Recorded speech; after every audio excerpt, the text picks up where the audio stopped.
വിശ്വാസം അതല്ലേ എല്ലാം. ഇത് വളരെ പ്രസിദ്ധമായ ഒരു പരസ്യവാചകമാണ്. ദൈവമുണ്ടെന്നും ഇല്ലെന്നും പക്ഷം തിരിഞ്ഞ് വാഗ്വാദങ്ങൾ കൊടുമ്പിരി കൊള്ളുമ്പോൾ ദൈവമക്കൾ ചുവടുറപ്പിച്ചു നിൽക്കുന്നത് വിശ്വാസം എന്ന ശിലയിലാണ്. മനുഷ്യരെ കബളിപ്പിക്കാൻ ദൈവത്തെ കരുവാക്കുന്ന കപടതയ്ക്ക് അറുതി വരുത്താൻ എന്റെ ഈ കഥ ഒരു ചൂണ്ടുപലകയാകുമെന്ന പ്രതീക്ഷയോടെ ഞാൻ സമർപ്പിക്കുന്നു. ദൈവത്തിന്റെ മക്കൾ.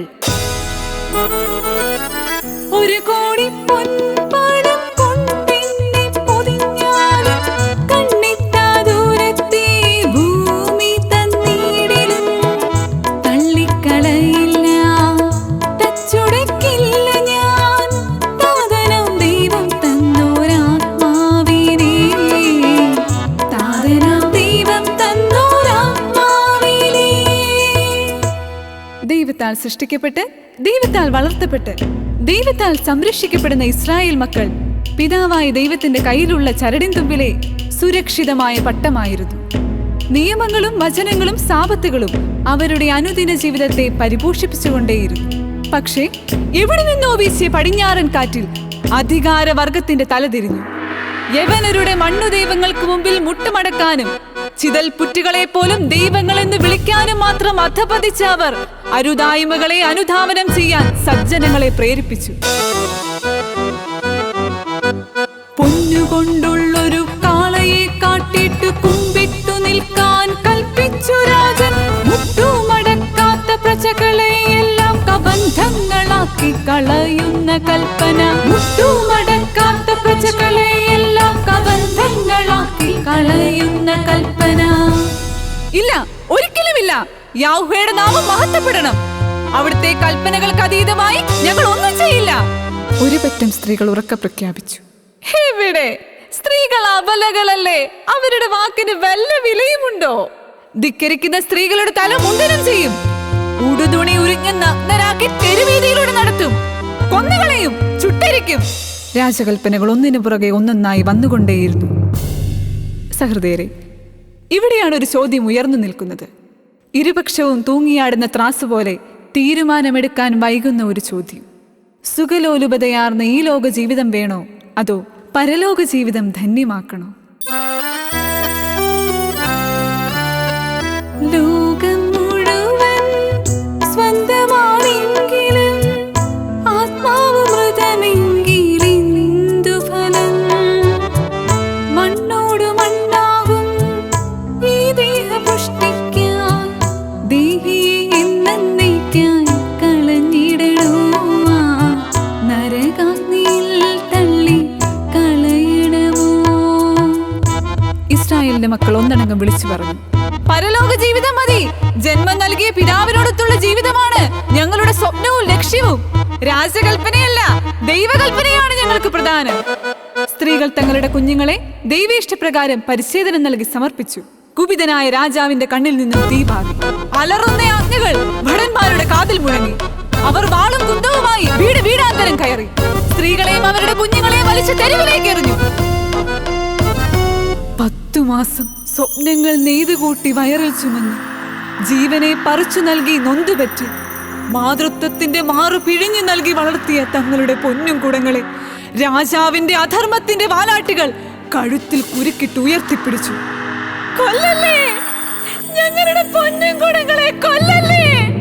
അമ്മമാർ ഒന്നടങ്കം ആ പട്ടാളക്കാരുടെ കാലിൽ വീണ് പൊട്ടിക്കരയുന്നു. പക്ഷേ ആ നരഭോജികൾ ജീവന് വേണ്ടി പിടയുന്ന ആ പിഞ്ചു കുഞ്ഞുങ്ങളെ അവരെ പെറ്റുപോറ്റുന്ന അമ്മമാരുടെ കഴുത്തിൽ തന്നെ കെട്ടിത്തൂക്കി.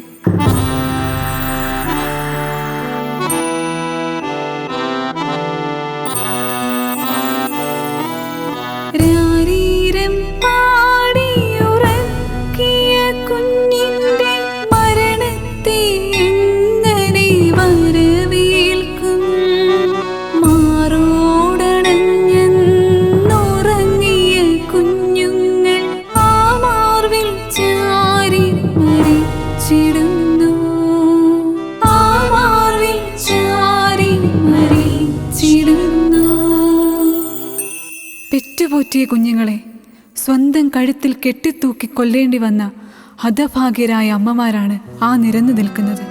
അവരുടെ ശാപവാക്കുകൾ കൊണ്ട് അന്തരീക്ഷമാകെ മുഖരിതമാണ്. അവരുടെ നിലവിളികളൊന്നും പട്ടാളക്കാർ ഗൗനിക്കുന്നതേയില്ല.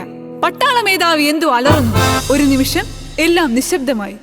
യഹോവയോടുള്ള വിശ്വാസം അവസാനിപ്പിച്ച് പന്നിമാംസം കഴിച്ച് ദൈവത്തെ ധിക്കരിക്കാൻ നിങ്ങൾ തയ്യാറായാൽ ശിക്ഷാ നടപടികൾ ഇവിടം കൊണ്ട് അവസാനിപ്പിക്കാം. ഒരു നിമിഷം ആലോചിക്കാൻ പോലും തുനിയാതെ അവർ ഒന്നടങ്കം മറുപടി പറഞ്ഞു. നീ ഞങ്ങൾക്ക് ആരുമല്ല, ഞങ്ങളുടെ രാജാവ് ദൈവമാണ്. ദൈവത്തെ ധിക്കരിച്ച് നിന്നെ ഞങ്ങൾ അനുസരിക്കില്ല. സ്നേഹപിതാവിനെ ധിക്കരിക്കില്ല, ഖണ്ഡത്തിൽ ജീവൻ തുടിക്കുവോളം. ഇഹലോക ജീവിത സൗഭാഗ്യമിനി വേണ്ട, പരലോകമത്രേ ഒറ്റ ലക്ഷ്യം, പരലോകമത്രേ ഒറ്റ ലക്ഷ്യം, പരലോകമത്രേ ഒറ്റ ലക്ഷ്യം.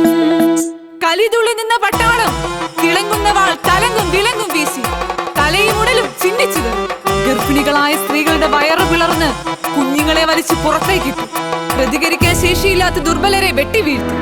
ആ ഹീനജന്തുക്കൾ അവിടെ തേർവാഴ്ച നടത്തുകയാണ്. ചിന്നിച്ചിതറി കിടക്കും കബന്ധങ്ങൾ, ചോരപ്പുഴകൾ ഒഴുകി മറിയുന്നു.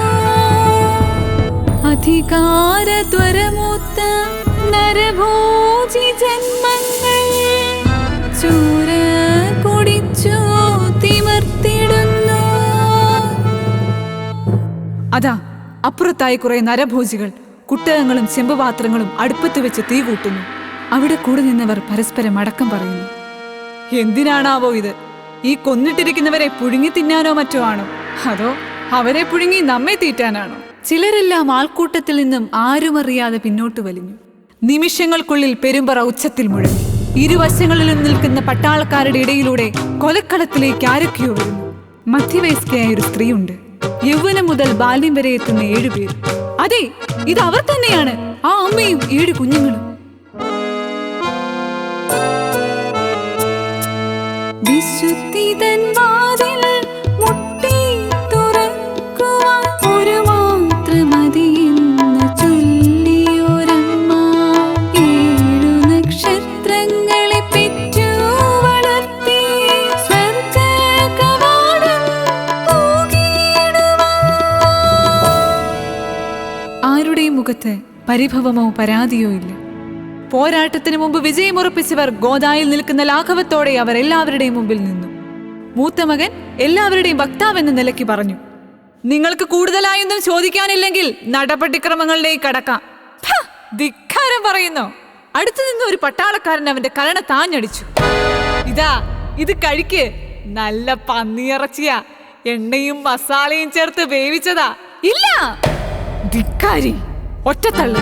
അതാ കിടക്കുന്നു കുട്ടകത്തിൽ തിളയ്ക്കുന്ന വെള്ളത്തിനകത്ത്.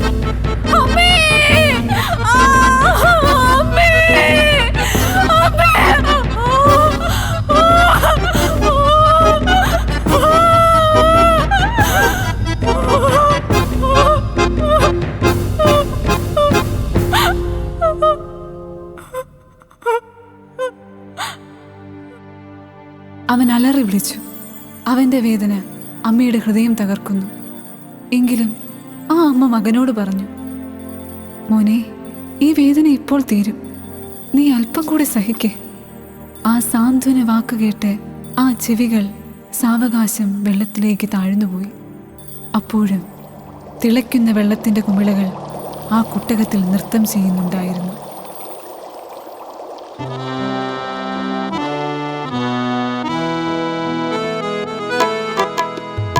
പെറ്റമ്മ തന്നുടെ കൺമുൻപിലിങ്ങനെ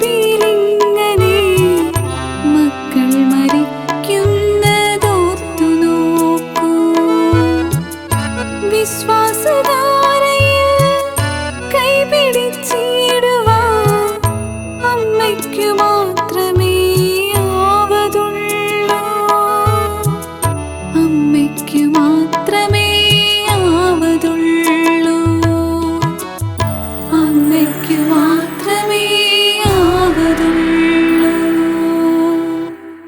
മൂത്തവന്റെ മരണം രണ്ടാമൻ ആവേശമായി, രണ്ടാമന്റേത് മൂന്നാമന്, മൂന്നാമന്റേത് നാലാമന്, 5, 6. എല്ലാവരും ദൈവത്തെ സ്തുതിച്ചുകൊണ്ട് മരണത്തിന് കീഴടങ്ങി. ഏഴാമൻ ഒരു കൊച്ചു ബാലൻ.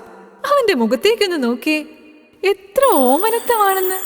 അവസാന നിമിഷമെങ്കിലും വിജയം ഉറപ്പാക്കാൻ അവന്റെ കഴുത്തിന് നേരെ കത്തിവെച്ചു. അവർ അമ്മയുടെ മുഖത്തേക്കൊന്ന് നോക്കി. അവരിപ്പോൾ കരയുന്നില്ല.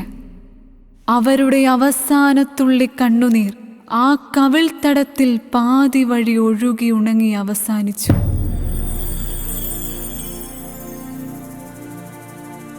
കൊച്ചുബാലൻ മനുഷ്യമൃഗങ്ങളുടെ മുഖത്ത് നോക്കി പറഞ്ഞു, എന്റെ ചേട്ടന്മാരെ പോലെ എന്നെയും അമ്മയും കൂടി ഞങ്ങളുടെ ദൈവത്തിന്റെ അടുത്തേക്ക് പറഞ്ഞയക്കൂ, ഞങ്ങൾക്ക് പോകാൻ തിടുക്കമായി. അങ്ങനെ അവശേഷിച്ച ആ പുത്രനും അമ്മയും കൂടി അവരുടെ ക്രൂര വിനോദങ്ങൾക്കിരയായി.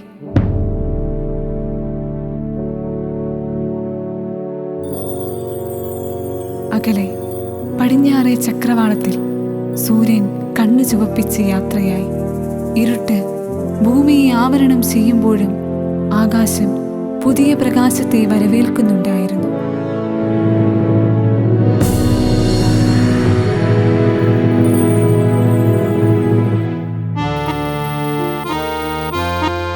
പെട്ടെന്ന് മറന്നാലും മറക്കാത്ത ദൈവമേ, ഇന്തല പിളർന്നാലും മറക്കില്ല നിന്നെ. ഭ്രൂണമായി തീർന്നൊരു നിമിഷം മുതൽ നിൻവിളി കേൾക്കുവാൻ കാതോർത്തിരിപ്പൂ, നിൻവിളി കേൾക്കുവാൻ കാതോർത്തിരിപ്പൂ, നിൻവിളി കേൾക്കുവാൻ കാതോർത്തിരിപ്പൂ. സഹൃദയരെ, മണ്ണിന് ചോരയുടെ നിറം പകർന്നു നൽകിയ ആ മനുഷ്യർ നിശബ്ദരായി വിളിച്ചോതുന്ന ഒരു സത്യമുണ്ട്. ആ സത്യത്തെയാണ് നാം വിശ്വാസം എന്ന് പേര് ചൊല്ലി വിളിക്കേണ്ടത്.